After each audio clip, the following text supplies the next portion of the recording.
নমস্কার বন্ধুরা, আমি সোনালী। আপনারা দেখছেন গ্রিন থাম চ্যানেল। এই গ্রিন থাম চ্যানেলে আপনাদের সকলকে স্বাগত। আমি আজকে চলে এসেছি এমন একটা সুন্দর জায়গা, আপনারা দেখে অবাক হয়ে যাবেন যে এমন একজন মানুষের কাছে যিনি ওনার সাথে আমি পরিচয় করাবো। ওনার এত বয়সে আপনি উনি যে কীভাবে এত সুন্দর অ্যাডেনিয়াম গাছ চারা তৈরি করছেন, তার থেকে তৈরি করছেন এবং যারা এখানে আসে উনি এই জিনিসগুলো লোককে ট্রেনিং দেন যে কীভাবে কী করা যায়। আপনারা একটু দেখতে থাকুন, আমি ওনার সাথে পরিচয় করাবো এবং কিভাবে সেই গাছের পরিচর্যা হবে, করলে এত সুন্দর গাছ তৈরি হবে, সেগুলো আপনারা সব দেখতে পাবেন। পুরোটা ভিডিওটা দেখবেন, স্কিপ করবেন না। যদি করেন তাহলে কিন্তু অনেক কিছু মিস করে যাবেন। চলুন তাহলে দেখতে থাকুন। দেখিয়ে নিই যে এত সুন্দর গাছ কিভাবে তৈরি করেছে। এখানে বিভিন্ন রোজি ভ্যারাইটিরই বেশিরভাগ আছে। অ্যাডেনিয়াম, সব অ্যাডেনিয়াম, অ্যাডেনিয়ামের সাম্রাজ্য বলতে পারেন। আমি কাকাবাবুকে পেয়ে গেছি। আপনারা অনেকেই হয়তো দেখেছেন কোনো। হ্যাঁ কাকাবাবু, আপনার নামটা একটু বলুন। যদিও কাকাবাবু বলে সবাই জানে আপনাকে, একটু নামটা বলবেন আর কোথায়। আমাকে অ্যাডেনিয়াম কাকা বলে সকলেই চেনে, কিন্তু আমার নাম হচ্ছে নিরঞ্জন কুমার। আমার বাড়ির অ্যাড্রেস হচ্ছে সাঁতরাগাছি রেল স্টেশন থেকে 5 মিনিট দূরত্ব, জগাছা থানা। জগাছা থানার কাছে আমার বাড়ি। হ্যাঁ, মোটামুটি সাঁতরাগাছি স্টেশন থেকে একটু হেঁটে এসে জগাছা থানার কাছে এলেই আপনার বাড়ি খুঁজে পাওয়া যাবে, আসতে অসুবিধা নেই। আর আপনি তো কি ধরনের, কত ধরনের গাছ রাখেন? আপনার তো শুধু অ্যাডেনিয়াম। আমি আগে গোলাপ, চন্দ্রমল্লিকা, ডালিয়া, এইসব নানান ধরনের সিজনালি গাছও করতাম। আমার মেন গোলাপের শখ ছিল। আমার এখানেতে এই যে বাগানটা দেখছেন, এই বাগানেতে 50%-এরও বেশি গোলাপ গাছ ছিল এবং বড় বড় গোলাপ গাছ বিভিন্ন জায়গা থেকে জোগাড় করেছিলাম। আমি রেলে চাকরি করতাম, বিভিন্ন জায়গায় যেতাম, গেলে সেখান থেকে আমি গোলাপ চারা জোগাড় করে করে নিয়ে এসে বড় বড় গাছ করেছিলাম। কিন্তু এত হনুমানের উৎপাত, সেই উৎপাতের জন্যে আমার গাছ সব নষ্ট করে দিত। সেই জন্যে আমি কয়েক বছর, এটা প্রায় আমি 10-12 বছর আগেকার কথা বলছি, নষ্ট করে দিত। সেই জন্যে সব গাছ আমার গোলাপ গাছ নষ্ট হয়ে যেতে কয়েক বছর আমি গাছই করি। স্বাভাবিকভাবে আমরা যখন গাছ করি তখন সেটা যদি কেউ নষ্ট করে দেয় তখন খারাপ লাগে। আমার গাছ যখন ভেঙে হনুমানে মারামারি করতে গিয়ে সব গাছ ভেঙে নষ্ট করে দিল, তখন আমার চোখে জল এসেছিল, আমি কেঁদে ফেলেছিলাম। যাই হোক, তারপর কয়েক বছর গাছ করিনি। তারপর বিভিন্ন জায়গা থেকে বিভিন্ন বই পড়ে বিভিন্ন লোকের সঙ্গে আলাপ হয়ে শুনলাম যে অ্যাডেনিয়াম গাছ করতাম। তখন অ্যাডেনিয়াম আমার এইখানে আছে, আপনি এইগুলো একটু দেখান। এই যে গাছগুলো দেখছেন, এইগুলো সেই আজ থেকে 30-35 বছর আগেকার গাছ। কডেক্স দেখেই বোঝা যাচ্ছে এত সুন্দর কডেক্স। এইগুলো তখন আমার ছিল, কিন্তু এর যে ডাবল হয় আমি 10 বছর আগে ছবিতে দেখেছিলাম, কিন্তু আমাদের এখানে পাওয়া যেত না। তারপর অনেক কষ্ট করে এখান থেকে জোগাড় করতে গিয়ে দেখলাম যে সব ঠকিয়ে দেয়, ওই ডবল বলে দেয়, সিঙ্গেল হয়ে যায়। তখন আর করতে আবার বন্ধ করলাম। তখন আমার এক বন্ধুর ছেলে থাইল্যান্ডে ছিল, ও কাজে গিয়েছিল ওদের কোম্পানির কাজে। তাকে অনুরোধ করতে সে আমাকে কয়েকটা গাছ এনে দিয়েছিল এবং 2-3 বারেতে আমাকে অনেকগুলো ভ্যারাইটি ওইখান থেকে এনে দিয়েছিল। সেইটাই আমার প্রথম এই অ্যাডেনিয়ামের জোগাড়। তারপরে আস্তে আস্তে এখানেও পাওয়া যেতে আরম্ভ হলো। আপনি কত বছর এই অ্যাডেনিয়ামের সঙ্গে যুক্ত? প্রথম অবস্থার কথা তো শুনলাম, তারপরে পুরোপুরি অ্যাডেনিয়ামে এসেছে। প্রায় অ্যাডেনিয়াম প্রথম 5 বছর আমি খালি গাছ কিনে নিয়ে এসেছি, মেরেছি আর ওই স্টাডি করেছি। কারণ কোনো নার্সারিতে গাছ দেয়, পয়সা দিলেই গাছ দিয়ে দেয়, কিন্তু তার তত্ত্বাবধান, তার কি মাটি দরকার, কি সিজনের ভালো হবে, কোন সেটা কেউ বলে না হবে, এগুলো কেউ জানে না আর কেউ বলতে চায় না। যার জন্যে আমি 3-4 বছর কেন প্রায় বছর 5 খালি গাছ মেরেছি। মেরে টেস্ট করে করে ওই 4-5 বছর পর থেকে আমি 2016 সাল থেকে মোটামুটি একটা রাস্তা পাই। আর 18 সাল থেকে আমি মোটামুটি এই অ্যাডিনিয়ামেতে সাকসেসফুল। এখন অ্যাডিনিয়ামেতে আমার আর মানে আপনি নিজে হাতে কলমে করে শিখে এই পর্যন্ত এখন মানে বাগানটাকে তৈরি করেছেন। কারণ কেউই তো আপনার বলে না এর মাটিটা হচ্ছে মেন, হ্যাঁ মেন এর মাটি। আপনি আর এই যে অনেকে বলে জল কম লাগে, জল কম লাগে মানে তার অর্থটা আলাদা। জল কম লাগে না, প্রয়োজন অনুপাতে জল লাগে। এর মাটিটা কিরকম হবে, এই মাটিটা পার্সেন্টেজ যদি বলেন 20 থেকে 25% সবসময় ভিজে দরকার।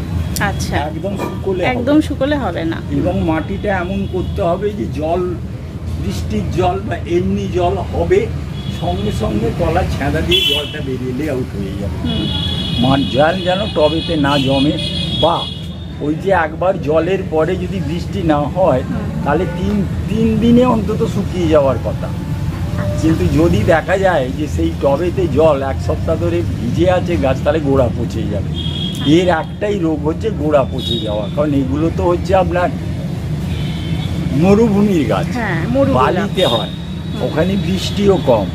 এতে যদি গাছ এরকম বড় হয়ে যায়, এই যে গাছগুলো দেখালাম 30-35 বছর আগেকার, এইসব যে গাছগুলো, এগুলো যদি গরমকালেতে 1 মাস 1.5 মাস জল না দেওয়া যায় তাও মরবে না। কারণ এর এই যে গোড়াগুলো, এই যে দেখতে পাচ্ছেন, হ্যাঁ দেখাচ্ছেন, এই যে গোড়াগুলো, এগুলো এদের খাবার আর জলে ভর্তি। এতে আমরা যে সাধারণ চলতি কথায় বলি কাঠ, এতে কোনো কাঠ নেই। এগুলো সম্পূর্ণ কাটলে মূলো বা শশার মতো, এর ভিতরেতে সব জলে ভর্তি, মানে ওদের খাবার ভর্তি। ওই জন্যে এদের বছরে একবার খাবার দিলেই যথেষ্ট, খাওয়ারও চাহিদা নেই। এদের চাহিদা খুব কম, কিন্তু বছরে একবার পরিমাণ মতন খাবার এবং মাটি পাল্টে দিতে হয়, এবং গোড়াটায় প্রথম জায়গায় পচা টচা আছে কিনা এই সবগুলো দেখতে হয়। ওষুধ খুব কম লাগে। ওষুধ বলতে গেলে এতে এই বর্ষাকালেতে আপনার ফাঙ্গিসাইডটা একটু বেশি দিতে হয়, এবং যখন যেরকম ফাঙ্গিসাইড লাগে, ফাঙ্গিসাইড অনেক ধরনের আছে, তাহলে যখন যেটা দরকার হয়, কোনো সময় অ্যাভিস্টিনে ভালো কাজ হয়, কোনো সময় ভিলেরেক্লোপিডে ভালো কাজ হয়, কোনো সময় আমি সবচেয়ে এখন দেখছি কম দামের ভিতর, কম দাম নয় যাই হোক, ওইটা দেখছি যে রেডোমিল গোল্ডটা খুব ভালো বর্ষাকালে কাজ। বর্ষাকালে আচ্ছা, হ্যাঁ আমরা তো সবাই যারা বাগান করি সবাই ফাঙ্গিসাইড রাখি, কিন্তু কোন ফাঙ্গিসাইড বা পেস্টিসাইডটা কোন গাছের জন্য উপযুক্ত সেটাও একটু জানা দরকার। কাকাবাবু বলে দিলেন যে রেডোমিল গোল্ডটা অ্যাডেনিয়ামের জন্য বিশেষ করে বর্ষার সময় খুবই ভালো। আচ্ছা কাকাবাবু, এই ধরুন আপনি চারা তৈরি করেছেন, এগুলো এই ধরনের একটা ছোট গাছ কেউ বাড়িতে নিয়ে গেল, নিয়ে যাওয়ার পরে সে কিভাবে মানে মাটিটা কিভাবে তৈরি করবে এবং তার থেকে বড় হওয়া পর্যন্ত একটুখানি বলে দিন যে কিভাবে করবে। মাটি তৈরি করার ব্যাপারটা হচ্ছে আপনাদের আমি বলছি বটে, তাহলে মাটি দেওয়ার ব্যাপারটা যদি পুরোপুরি বুঝতে হয় তাহলে প্র্যাকটিক্যাল হাতে কলমে না দেখলে বোঝা যায় না। হ্যাঁ, সেই জন্য আপনারা যদি সত্যি কেউ শিখতে চান, শেখার ইচ্ছা থাকে, তাহলে আপনাকে আমার কাছে আসতে হবে। আপনি তো ঠিকানা দিয়েই দিয়েছেন, আর যে কারণে আমারও আশা। না কেনেন, তত্ত্বাবধান জানতে এলে আমার কোনো অসুবিধে নেই, ফোন করে আসবেন, ফোন করবেন সন্ধ্যে 7টার পরে এবং এসে জেনে যাবেন। হ্যাঁ, এটা কিন্তু মনে রাখবেন। আপনাদের আমি ফোনেতে উনি জিজ্ঞেস করলেন ওনার সম্মানার্থে, এবং আপনাদের কিছু জানার জন্য বলে দিচ্ছি, শুধু ঘেঁষে গাছ করতে যাবেন না। আচ্ছা, শুধু ঘেঁষে যদি গাছ করতে যান তাহলে আপনি যদি সকাল থেকে সন্ধ্যাবেলা অবধি গাছের পিছনে সময় দিতে পারেন তাহলে ঠিক আছে, কারণ ঘেঁষে গাছ হয় না, খুব ভালো হয়, কিন্তু গরমকালে 3 বার জল দিতে হয়, শুকিয়ে যায়। হ্যাঁ, আর একটা জিনিস হচ্ছে ঘেঁষে কাজ করলে আপনাকে জৈব সারে হবে না, আপনাকে কেমিক্যাল সার দিতে হবে। কেমিক্যাল সার গাছেতে ব্যবহার করলে আমার যা জ্ঞান তাতে আমি দেখেছি লংজিভিটি কমে যায় গাছে, গাছের পচনটাও বেশি হয়, লংজিভিটি কমে যায়, হঠাৎ গাছ বেড়ে যায়, ইয়ে হয়। ঠিক অ্যাকচুয়ালি জৈব সারেতে গাছ, যে কোনো গাছ সবচেয়ে ভালো হয়, ফুলের কালারটাও ঠিকঠাক আসে না, ফুলের কালারটাও ঠিক থাকে, একদম ঠিক।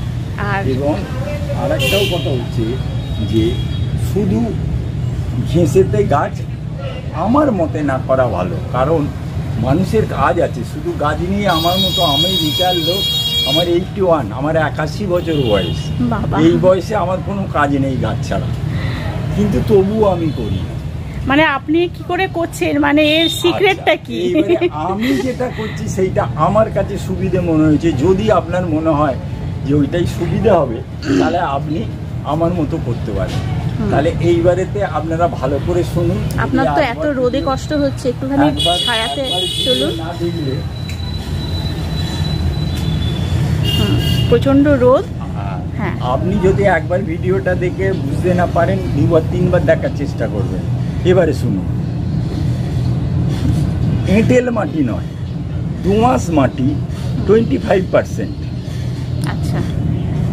বালি, মোটা বালি, এই যে আমাদের ঘরে প্লাস্টার করি সিমেন্ট বালি দিয়ে, আর এই একটু ছায়াতে যান। গোলাতে, এবারে গোলাতে মোটা বালিটা নেবেন, নিয়ে সেটাকে 3-4বার জলে ধুয়ে নেবেন।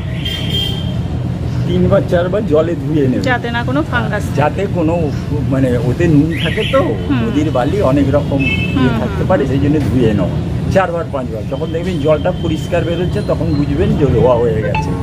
তাহলে 20% মাটি হলো, 25% মাটি, 25% বালি, 25% ঘেঁস।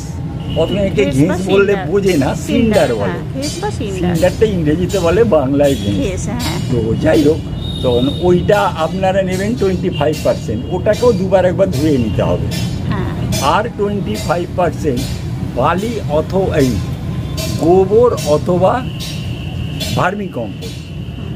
তো আমি ভার্মি কম্পোস্ট দিই, তার কারণ প্রথম করছে গোবরেতে একটু ঘাস বেশি হয়, অনেক কারণ আছে, সে কারণগুলো আর বলছি না। আর এই গাছ, অ্যাডিনিয়াম গাছ বা যে কোনো গাছ আমাদের মোটামুটি ভার্মি কম্পোস্টটা অনেক ক্ষেত্রেই ওরা পছন্দ করে। সেই জন্য 25% বালি, 25% মাটি, 25% ঘেঁস আর 25% ভার্মি কম্পোস্ট। এই চারটেকে দেওয়ার পরে, তারপরে যতটা আপনার মাটি হলো, পার্সেন্টেজ তো বললাম, কিন্তু মাটি কতটা কবস্তা হলো বা কত হলো তো বলতে পারলাম না আপনাদের। হ্যাঁ, ওই পার্সেন্টেজ মানে বুঝে যাবে যে কত ইঞ্চি টবের জন্য বাকি। ধরুন আপনার যে স্ট্যাগটা হলো, সেই স্ট্যাগটায় এবার আপনারা তো গাছ করেন, পরিমাণ মতন হাড়ের গুঁড়োটা, মানে একদম পাউডারটা নয়, দানা একটু, হ্যাঁ মাঝারি দানা হাড়ের গুঁড়ো, শিং চাঁচা, ওটা মানে একদম পাউডারটা না, শিং চাঁচা। তাহলে বালি হলো, মাটি হলো, বালি হলো, আর ওইদিকে হাড় গুঁড়ো, শিংকুচি। হাড় গুঁড়ো হলো, শিং চাঁচা হলো, সুপার ফসফেট, পটাশ, নিম খোল। আর যদি পারেন একটু কাঠ কয়লা দেবেন, একটু চুন দেবেন, দিয়ে মাটিটাকে খুব ভালো করে মিশাবেন, মিশানোটার গন্ডগোল না হয়। খুব ভালো করে মিশিয়ে ছাওয়া জায়গায় জলে ভিজিয়ে, যেরকম সিমেন্ট আর বালিতে কাজ করার জন্য জলেতে ভিজিয়ে নেয়, ওইভাবে ভিজিয়ে নিয়ে ছাওয়াতে কোনো জিনিস চাপা দিয়ে 1 মাস ফেলে রাখবেন, মাটিটা একদম শুকিয়ে না যায়। যদি মনে করেন যে সময় মাটিটা করছেন খুব গরম আছে, শুকিয়ে গেছে, তাহলে কিন্তু আবার জল দিতে হবে। মিনিমাম 1 মাস রাখবার পরে ওই অল্প অল্প ভিজে থাকবে, মানে 20-25% ভিজে থাকবে। ওই ভিজে অবস্থায় গাছটা বসাতে হবে। তাহলে গাছটা 1 বছর এদের খাওয়ার কিছু দেওয়ার দরকার নেই। খালি 2বার ফুল হয়ে যাওয়ার পর, 3য়বার ফুলের আগে, মানে এই ফুল মানে 2বার কোন কোন সময় হয়? ওটা আপনি যদি ফেব্রুয়ারি মাসে গাছটা বসান, তাহলে এই মে জুন মাসে একবার ফুল হবে। আচ্ছা। তারপরে আপনার 1 মাস পরে থাকবে, তারপর আবার কুঁড়ি আসবে, আবার ফুল হবে। সেপ্টেম্বর অক্টোবরে হয় না? না, তার আগে আর একবার। আচ্ছা। তারপরে এই সময় আবার একটা কুঁড়ি আসবে, যেটার ফুল হবে এই সেপ্টেম্বর অক্টোবর মাসে। আচ্ছা। নভেম্বর মাসে, মানে মাঝে একটু রেস্ট নেয়, দিয়ে আবার ফুলটা দেয়। ওই গ্যাপে এখানে দেখতে পাচ্ছি এই জিনিস, এই কালারটাও বেশ সুন্দর, ডবল পেটালের এগুলো সব। এটা আর একটা কালার, মানে সব গাছের কি এই যে আমরা পরিচর্যা যেটা বললেন আপনি সব একই রকম, তাই তো? পরিচর্যা প্রায় একরকম, এক এক রকম এক একটায়। এটা এই যে অ্যাডেনিয়াম দেখছেন, হুম, এটাকে অভিশাম বলে।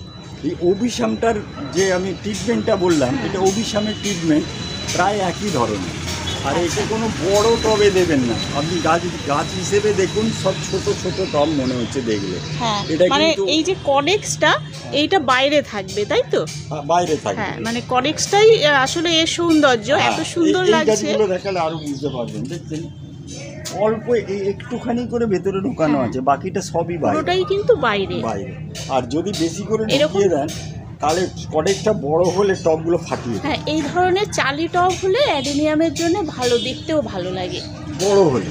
হ্যাঁ, আর এগুলো ছোট তাই এরকম টবে দেয়া আছে, কিন্তু সবগুলোই দেখা যাচ্ছে কডেক্সগুলো এই যে বাইরে আছে। এইভাবে গাছটাকে লাগাতে হবে। কিন্তু এই টবে না রাখলে কডেক্সগুলো ভালো হবে না। ছোটবেলা থেকেই যদি চালি টবে দিয়ে দেওয়া হয়, হ্যাঁ, তাহলে কডেক্সগুলো এত সুন্দর হয় না।